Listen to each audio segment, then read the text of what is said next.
السلام عليكم. هنعمل الغريبة بكل تكاتها. الغريبة هما 3 مكونات وبس، سهلة وبسيطة وهتقومي تعمليها دلوقتي حالا.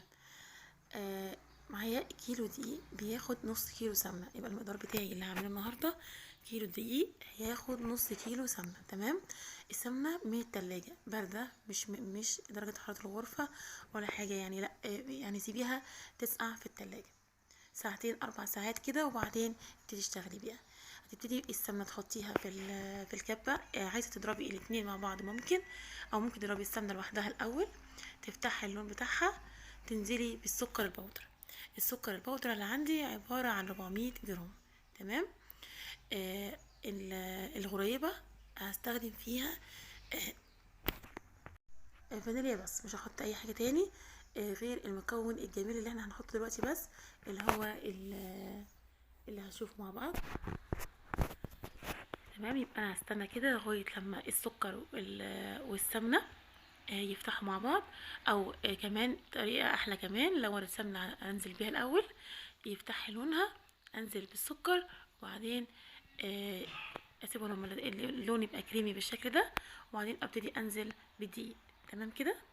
اهي اللون بتاعها، شايفين اللون الكريمي اللي انتوا شايفينه ده.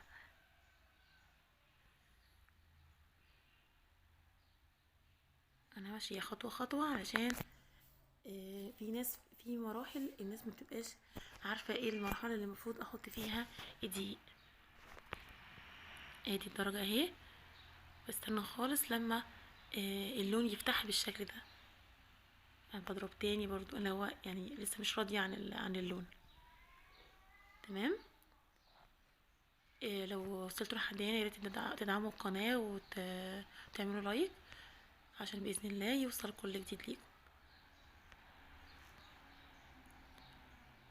ادي كده خلاص تمام. اللون تمام معايا. هبتدي بقى انزل بدقيق. هنا بقى المكون الجميل اوي اللي انا هحطه دلوقتي على الدقيق. طبعا احنا مبنستخدمش هنا بيكنج باودر ولا اي ماده رافعه. تمام. معلقتين من اللبن البودر. هنستخدم معلقتين من اللبن البودر. بيديله نكهه حلوه جدا طعم رائع. تمام. انا دلوقتي نزلت بالدقيق. هنبتدي نقلب الدقيق كده بالراحه، بمجرد ما خلاص الحله يعني نطفت، لمت كل العجين ونطفت. تمام. العجين مش محتاج اي خلط تاني، يبقى انا ما بعجنش فيها كتير خالص. لا، هي في الاول في البدايه كده بتبقى مفروله شويه زي ما انتوا شايفين. اهو شايفين انا جايبه كل المراحل واحده واحده، وبعدين ده كله بيرجع بيبقى عجينه. تمام. شايفين انا بوريكم المرحله دي اللي هي ايه ده. في ناس اول بتتخض. لا، دي ايه، بتوصل كده الاول بتبقى مفروله كده، وبعدين ده كله بيلم.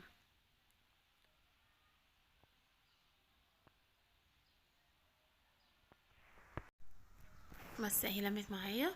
تمام اهي.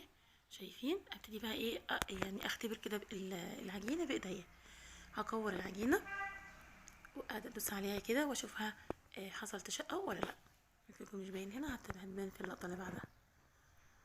شايفين كده. يبقى انا ما بعجنش خالص كتير. حطي بس المقدار ده وهو هيبقى تمام جدا. لو مش عايزه تمشي بالجرامات هنا زي ما انا ماشيه، انا بحب امشي بالنواعم. اللي بيتفرج عليا عارف ان انا بحب كله بالجرامات، لكن برضو بقول لكم بالكوبايات ازاي. تمام. لو انت عاوزه هنا بالكوبايه، امشي بمقدار اللي هو المعروف اللي هو 3 2 1. تمام. 3 كوبايات دقيق، كوبايتين سمنه، كوبايه سكر. السكر طبعا بودر مطحون، بودر مطحون ومنخول. تمام كده. امشي بالمقدار دوت، هتبقى برضو معاكي زي الفل. يبقى 3 2 1. تمام. اهي انا لقيتها محتاجه يعني، حسيت ان هي محتاجه شويه تاني فاديتها ايه كمان. قلت ايه كمان اخدمها كمان سنه يعني بسيطه عشان يعني ابقى مرتاحه للعجينه اكتر. شايفين كده. اهي كده اللي كورتها ولقيتها ما بتلفش معايا خلاص، ما بتشققش معايا خالص ومظبوطه تمام. شلتها من العجان. الكلام ده ممكن تعمليه بايديك عادي جدا على فكره. ربنا يديكي الصحه كده، واعمليه بايديكي والله بمنتهى السهوله. لكن طبعا انا بستسهل عشان خاطر عندي العجان، فبعمله بالايه آه عشان ما اوقفش كتير. تمام. بس طيب هنقول شويه ملاحظات كده هتنجح معاكي قريبه جدا، ويعني ما تخافيش من الحاجات اللي ممكن نقع فيها. تمام. ادينا كورناها اهو زي ما انتوا شايفين اهو، عاملاها كوره قدامكم اهو. شايفين اهو، ما فيهاش اي حاجه خالص، ولا اي شقوق ولا اي حاجه خالص. تمام. اخدها بقى اغطيها كويس، احطها في التلاجة قيمة كده 10 دقايق. تمام. يعني احطها في التلاجة 10 دقايق، ربع ساعة بالكتير، وبعدين ابتدي اشتغلي فيها.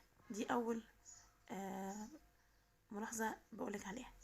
طيب درجة حرارة الفرن في الغليبة بتبقى قد ايه؟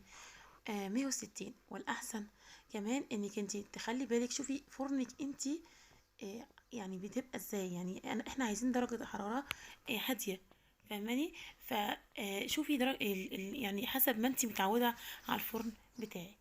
فممكن يكون 160 عندك برضو عالي. تمام.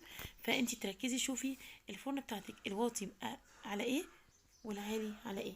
يلا بقى نبتدي نكور في الغريبة بتاعتي. واحنا بنكور كده نقول الملاحظات بتاعتنا. تمام. في البداية عايزة تكوريها مرة واحدة، كوريها. عايزة تقطعي حتة حتة يعني، برضو قطعيها زي ما انتي عايزة حسب شغلك انتي. تمام. تعالي نقول بقى باقي الملاحظات بتاعتنا. بصي بقى، في البداية انا طبعا برجح انك انتي تحطي قطعتين او 3 في الفرن، تجربيهم قبل ما تشتغلي.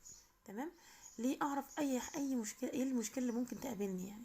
فانا هحط 2 مثلا في الفرن، اجربهم اختبار في البداية، اعمل تيست كده، اشوف مثلا فرشت مني لا مظبوطه، يبقى ايه، ابقى عارفه ايه اللي هيحصل معايا. تمام. يبقى لما اخسر 2 غير لما اخسر ايه، صينيه كامله. طيب نفترض ان هي فرشت في الفرن. طيب هي ممكن تكون محتاجه ايه؟ في البدايه اتاكدي من درجه حراره الفرن. هل درجه حراره الفرن مظبوطه ولا لا؟ يعني انا حطاها على نار هاديه على 160 ولا لا. تمام. زي ما اتفقنا برضو، هي حتى لو ما عندكش درجة الحرارة دي فانت بتحطيها على نار هادية. هل انت مسخناها قبلها بوقت ولا لا؟ يعني مثلا تسخنيها حوالي 10 دقايق قبلها. تمام. يبقى الفرن تبقى سخنة وهي ساقعة، مش هي ساقعة والفرن ساقعة برضو. تمام. فاتأكدي من الحاجات دي في البداية، عشان ممكن يكون الفكرة مش في ان هي محتاجة سمنة بس عشان هي يعني شققت. لا، ممكن تكون كمان درجات الفرن عندي مش مظبوطه. تمام. انا هنا ممكن ازين باللوز زي ما انتم شايفين، زيني بالبندق، زيني بالفستق، زيني زي ما انت عايزه.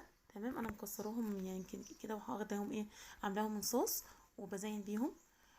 عندي كمان اللي هو البري، اللي هو الفضي دوت، اللي هو الحلاوه اللي هي موجوده عند بتاع الحلويات. تمام. مستلزمات الحلويات برضو هزين بيها دلوقتي. تمام. يبقى انت عندك لوز، عندك فستق، عندك بندق، عندك حتى اللي هو الزبيب، عندك الفول السوداني، اي حاجة متاحة عندك زيني بيها.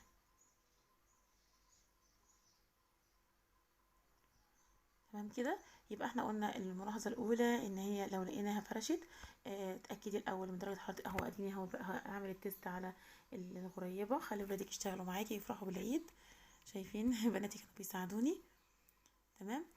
اهو حطيت كمان اللي هو الحلاوه اللي هي الفضي دي، اللي عامله زي الخرز.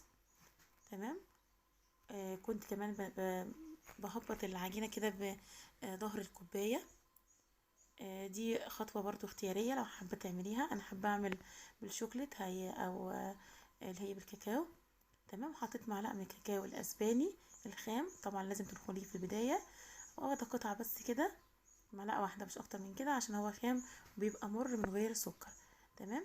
تعجنيه كويس قوي كده. لو عايزاه مشبعه وتديكي لونين في بعض، ما تعجنيش جامد، ما تعجنيش قوي. زي ما انتوا هتشوفوا دلوقتي كده، اللي هي ما تعجنتش جامد، تديكي لون مشبع كده تحفه بجد، عجبني جدا. تمام. يبقى احنا قلنا على الملاحظات بتاعتنا. خدي بالك ممكن يكون بس محتاجه سوائل، او محتاجه قصدي سمنه. لو فرشت معاكي لا كمان ممكن تبقى الفرن مش مظبوطه، خدي بالك من النقط دي كويس جدا. شايفه المشبحه دي تحفه. ممكن كمان تبقى مش تبقى معاكي محتاجه سمنه، او درجه الحراره مش مظبوطه، او معاكي الغريبه سخنه والسوائل اللي فيها يعني ساحت، فمحتاجه تبرد شويه في التلاجة، ترجعيها التلاجة 10 دقايق تاني، وبعد كده ابتدي اخبزيها واعملي كل الخطوات اللي قلتلك عليها، تركزي فيها. شايفه الغريبه دايبه ازاي؟ الغريبه تحفه والله العظيم، منتهى الروعه. طيب عايزه اقول لك حاجه تاني، لو متاح معاكي كمان تعملي الغريبه بالسمنه البلدي تبقى اجمل اجمل اجمل بكتير. يعني إيه السمنه؟ يعني هي الغريبه اصل السمنه البلدي. السمنه البلدي من غير غريبه بجد يعني هي بتدينا طعم زمان، يعني بتدينا يعني غريبه امهاتنا وجداتنا وكده بجد خطيره جدا بالسمنه البلدي. لو مش متاح طبعا عادي خالص اعمليها بالسمنه بتاعتك اللي هي العاديه. تمام. طبعا ابتدي بقى لو عندك علبه بلاستيك ابتدي شيليها بالشكل ده، طبعا تبرد خالص، ما تلمسيهاش غير لما تبرد خالص عشان متبصمش معاكي وتضايقك. تمام. هي كده كده الغريبه بتبصم بس مش بتبصم قوي برضو، فاهماني؟ عشان تبقي عارفه حتى تلمسيها تلاقيها بتبصم تقولي النادي عملتها يعني قالت لي الحاجه غلط، لا هي الغريبه بتبصم دي غريبه. تمام. عملت ما بين كل طبقة زي ورقة بلاستيك كده، أو كيس بلاستيك اللي هو كيس التلاجة، وحفظت الغريبة بتاعتي.